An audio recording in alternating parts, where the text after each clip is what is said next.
Yes, hello. What's happening, everyone? I hope you're well. I hope you're positive. I hope you're happy. And if you're not, then thoughts aren't going to last forever. I promise ya. MELIOR promises ya. So today's video, whenever you're watching this, is on my journey. Me from a young child up until my age now, 27. You know, I just want to get out there the meaning of MELIOR, why it's here today. You know, this is going to leave me open vulnerably and emotionally massively. You know, there's a lot it's easy to post and portray a positive lifestyle on social media these days, but I want people to realise the meaning behind the brand. You know, why it's here, why I'm so passionate about it. If you watch any of my videos and my content, I was doing this before I even become a life coach. So if one person can take a fraction of hope that they didn't have yesterday into today or into the morning, then I'll be happy. So there's stuff in here that I've only told my mum and dad a couple of weeks ago. So yeah, my journey started about 3.5 years ago when I was 24. So basically when I was 24 is when I really started to battle mental health problems. Growing up from a young child, I was always active. You know, I was a popular lad. I was always good at sports, football, rugby. You know, I was always excelling at them things. I wasn't academic, so yeah, that didn't work out too well. So yeah, so growing up, I had the most unbelievable upbringing you could possibly imagine. Anyone that's seen the videos of when my nan was alive, the relationship with her and the relationship I've got with my mum is just truly incredible, you know, and my dad and granddad. So I couldn't have asked for a better upbringing from my parents and from everybody around me. So yeah, I had a lot of problems over the years, you know, no more than anyone else, but it's a journey that I wasn't expecting. I went from a really, really positive childhood to it all come crashing down over maybe 1 or 2 years. You know, I was at college, you know, I played for England colleges in rugby. I was doing really well. I thought I was going to go pro, and then I got a drug ban for taking steroids. That stemmed down to a lot of growing up. I was bullied for my height and my size, and then when it comes to rugby as well, I had even my own coaches were like, you know, you're not big enough, you're not going to make it, like you need to be stronger. So I didn't know what to do, so I just ended up making a wrong decision, and unfortunately to this day I think that definitely ended my career. I tried to go back, but I just didn't have the love for the sport anymore. So when I left college, I went and started doing summers away. You know, I was just a typical lad. I went out to Ayia Napa for 5 summers. I'd done 1 in Ibiza, and I guess you could say that I didn't want to go into the real world. When rugby was taken away from me, I didn't know what I wanted to do. So in the end, I just fucked off with 2 of my best mates and just went and had the time of my life doing that. So yeah, well, I had 5-6 years away, you know, and on my second to last summer, in the space of 3 months, I was, you know, my nan, who is still is my absolute world, you know. I get upset talking about her, but yeah, she was just incredible, like the most amazing woman you could possibly ever come across. She gave me the most. I never used to go and see friends on my school holidays. I'd go and stay with my nan and granddad for the week with my brother, you know, and she passed away, and I'm grateful that I got to see her for her last week. You know, I flew back out, and then one of my close friends that I've done summers with over the years, he died in an altercation. You know, he stabbed in the throat and he passed away. Gorgeous George. So yeah, I saw him on the slab at the hospital, you know, after his operation. He was all done up. One of my friends ran in there, so I went in there to drag him out, and we saw him, you know. I spent 5 minutes with him, but that's fucked me up for a lifetime. But I wouldn't change it, because, you know, I got to see my friend for the last time. I got home, and yeah, there was a baby loss that come into my life. So I buried my nan, I buried a close mate of mine, And then yeah, the child, and that happened. Yeah, that was sad. And then I just everything from over the I ran off to Ibiza, you know, and then I tried to hide from my thoughts. I went and thought that what I would always done is just run away from my problems. I went and just, I guess, tried to escape reality, you know. I'd always had such a strong mindset that none of it bothered me at the time. You know, I crashed, granted, and then, yeah, when I got back from my summer away, everything from over the years, you know, I lost another good friend, Dan Hoare, at college. He passed away running for a train because of his heart.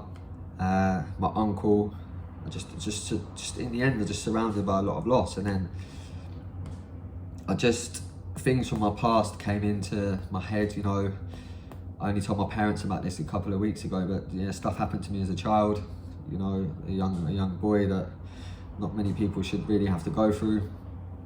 And I'm still dealing with that now, currently in counselling for it.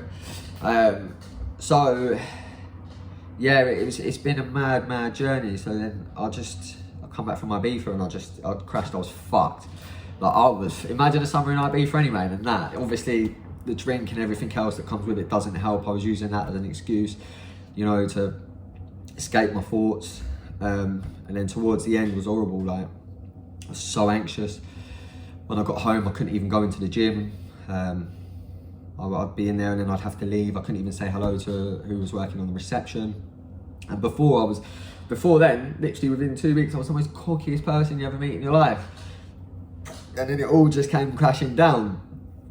So I started to realise it when I was waking up nervous every morning, and then I was in so much pain in my mind, you know. I was depression, anxiety, suicidal thoughts. I was suffering with bad paranoia.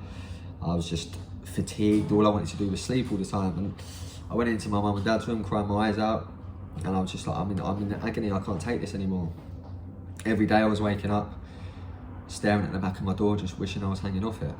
You know, I just used to think it's so much easier to just do it than being in this pain, you know. So I used to wake up crying because I just knew I had a whole day ahead of me that was gonna just tear me apart. I'd go into my mum's bed, laying there, and just beg her not to go to work. This is at the age of 24. My mum would have to go to work. I'd come downstairs with the dog and just sleep on the sofa all day. You know, I'd turn my phone into flight mode so I didn't have to answer to anyone, or it would make me jump because I was so paranoid bad news was going to come through, when in hindsight there was nothing to worry about. So yeah, my mum would, when she could get hold of me, ring me 10-15 times a day, and my dad, to make sure they had a son to come home to. And I guess I just got so sad of being unhappy and hating myself. You know, I was always in amazing shape to go away for the summers, but it meant fuck all because I didn't love myself as a person. You know, I'd done a lot of bad things growing up with women or ways of making money and things like that. So as long as I've had all that suffering I have had, I've not been an angel either. You know, I've inflicted a lot of hurt onto other people. So I decided that all that guilt and all that loss had come into me, and I was just in agony, you know. And so yeah, I told my mum everything, and then she was like, okay, we need to go down to the doctors. So I went down to the doctors, and they just prescribed me antidepressants, and I was like, fuck off, I ain't taking them, not a chance. Just trying to fob me off on that. Didn't even ask me anything else on my thoughts or nothing. So we went home and they went straight in the cupboard, and then I went and just laid on the sofa and went back to sleep, you know. And then I just was living in such a victim mindset in the past. Every day I was waking myself up, I was feeling sorry for myself, I was telling myself just to sleep, because if you sleep you're not sad, you know. And I just get through the day that way. So I guess I just run myself into the ground so much. I wasn't eating, I wasn't showering, and one morning I just woke up and I was just like, I can't take this anymore.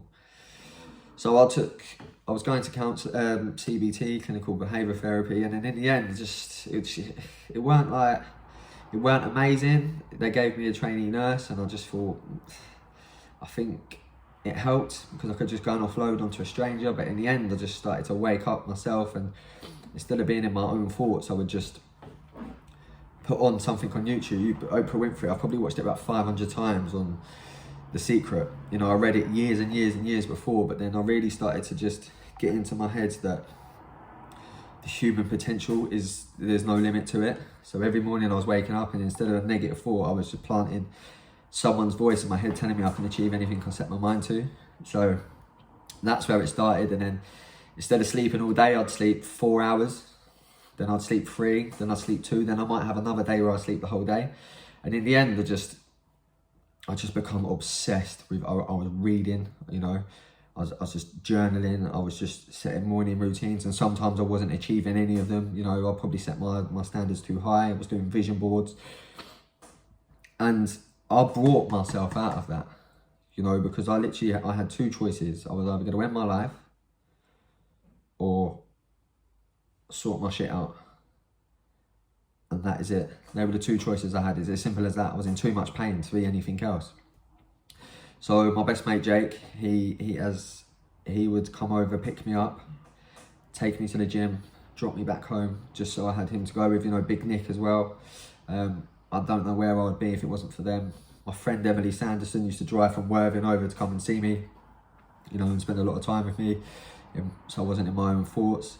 And I just started to rebuild myself and realise, you know, I remember I put a t-shirt away, and it was a branded t-shirt, and I was like, hold on, you have experienced like success, you know, you've been able to afford this t-shirt. So I put that away, my washing, and then putting the washing away made me feel good. So, you know, it was just the next day I'd put more stuff away, more stuff, and then I just started to, everything around me, you know, just good smells, good things that I was listening to. I just started, you know, I come off social media, and everything that was polluting my brain before, I just started becoming obsessed with replacing that, because I thought, my thoughts are making me this unwell and this sad, then surely if I just flip it to the opposite of positive stuff and everything that good for me, I'd make my thoughts well, and I'd be on that scale of being happy. So I've just done that, replaced everything. You know, pain is suffering. You can suffer. Suffering goes when we focus on something greater than ourselves. You know, wherever your mission is life, whether it's family, friends. Mine was just to be happier and people around me. So I was just giving off that energy. I was just, even if people were telling me, "Are you all right?" and I'm sitting in the gym with Jake, like, don't want to talk about, "Yeah, I'm really good, thanks." I started to believe that myself. You know, I was planting that seed in my receptors. And it's human nature to compare things, you know. And as soon as we stop doing that, our brain is designed to survive. It's not designed to make us happy, you know. So we need to program that into ourselves, and that's what I've done. You know, I just took to life with a massive different perspective, you know, and I just realised that the week that I lost my nan was a week I got to spend with her, that some child never even got to meet their grandparents, you know, and I had my whole life with her, and that week with her in hospital. So I started to realise, you know, that there was a positive in that, and I had a lot of memories that I'm grateful for, you know. I've got a lot of memories from my friends that have passed away, my uncle, and I just started to just change a different perception. And I stopped living in a victim mindset. I stopped telling myself every day that I'm suffering, because if I'm telling myself every day and I'm giving notice to anxiety, depression, your bad thoughts, they're going to stay there. You know, our energy goes where our attention is, you know, attention flows where the energy goes. So if I was paying so much attention to them sort of things, that's all that I was going to believe that was in my mind. So then I just switched it up, swapped it, started believing I was well. I started saying, like, you know, changing my words, like, I get to go to the gym today, like, I am going to, you know, I am happy. I was waking up in the morning and I was going, I am happy, I am healthy, I am wealthy. I was programming that in my subconscious in every morning and before I go to sleep, and I still do it to this day, you know, instead of waking up and just feeling shit about myself. So it became an obsession to get better, and from the first day that I was suffering, I wanted to help other people, which is selfish of me, because I wanted to help others while I was suffering. I was putting others first before my shit, you know, and that's just where my passion stemmed down to. And now life coaching is just something that I believe I've been put here to do. You know, I was putting content out miles before it became a business. You know, I just wanted to make sure that everything I do now moving forward is for the better of other people. You know, self-development is a massive, massive thing. And I just want to offer a service of what I wish I had. You know, I had Jake that done my nutrition, but I wish I had someone, even when I was at the highest level of rugby I was at, you know, and in a really good space, telling me everything, like checking in every week, you know, giving me tasks to do, holding myself accountable to be able to do it. And then maybe I wouldn't have crashed, maybe I still would have crashed, but at least I would have been prepared for it mentally. You know, my clients, I'll teach them a different perception to life, and that we can react happy to every situation. You know, our thoughts aren't permanent, but our smiles can be, you know, and what one would you rather? Yeah, so yeah, I want to offer a service for people that are doing well in life, you know, and smashing it, and then people that just want to get out of bed. You know, I've got a client that just wants to meet a girl and confidence in that. I've got someone that's doing really well in business and wants to add to his business, and then I've got people that just want to get out of bed. I've been in every single one of them positions. I've lived it, I've breathed it, I've been through pain, I've been through suffer. I know what you are going through. I know what you're feeling. I know the self-doubt. I know the hours you just want to spend in bed. I know when you want to just turn your phone off. You know, I know when you feel like you're not good enough. And I promise you now, yeah, life isn't like that. Whatever your brain is telling you negative, you can switch it and you can turn it up. So if you're watching this, you now, you're watching this and you're getting any of them thoughts in your head, or even if you are really happy, you know, and you want to progress in life, you can. There is no limit. You know, I've dug myself out of a bed that I wasn't showering for 4 or 5 days on end, you know, in my pit, sweating, smelling horrible, to getting in that shower, and now I'm doing it cold shower every morning, singing to everyone. So I just want everyone to know that that was my journey. That's what I've been on. You know, it has been an absolute roller coaster. I've had some incredible highs.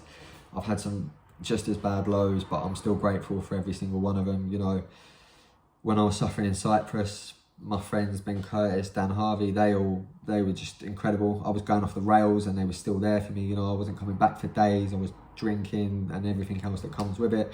So yeah, it's just mainly down to who you surround yourself with. It's hard because when you're going through stuff, you feel like you're a burden and you feel like you're talking all the time to people and are they getting fed up with it? But in hindsight, if they love you, they don't. You know, my mum started listening to podcasts. She become obsessed with learning why my brain is a certain way. And now she teaches me. So yeah, that's MELIOR is, yeah, in pursuit for the better. You know, I'm so grateful to be able to project this energy onto other people now. And just, yeah, that's my journey, that's my story. That's the first time it's all been told together with them details. So yeah, that's Brad Parker. That's the reason behind this. So yeah, if you're watching this, that's that. Just know that you're not the only people that are going through it, because it seems lonely and you're on your own at times, but trust me, there is light at the end of the tunnel. Thank you for listening. Yeah, I don't need to round this up, take too long, because I've probably waffled on for too long now, but I hope you've enjoyed it. That's an insight into MELIOR and the life coaching and why I'm so passionate about what I do. It's never going to stop. It was going way before I choose to do it as a business. So yeah, keep an eye out for the rest of the content. If life coaching is something you want to do, just drop me a DM. If you've got any questions or any feedback or you want any help, regardless, just drop me a DM. I'm there for you. Reach out. Subscribe to the channel, YouTube, and yeah, massive love. Thank you so much.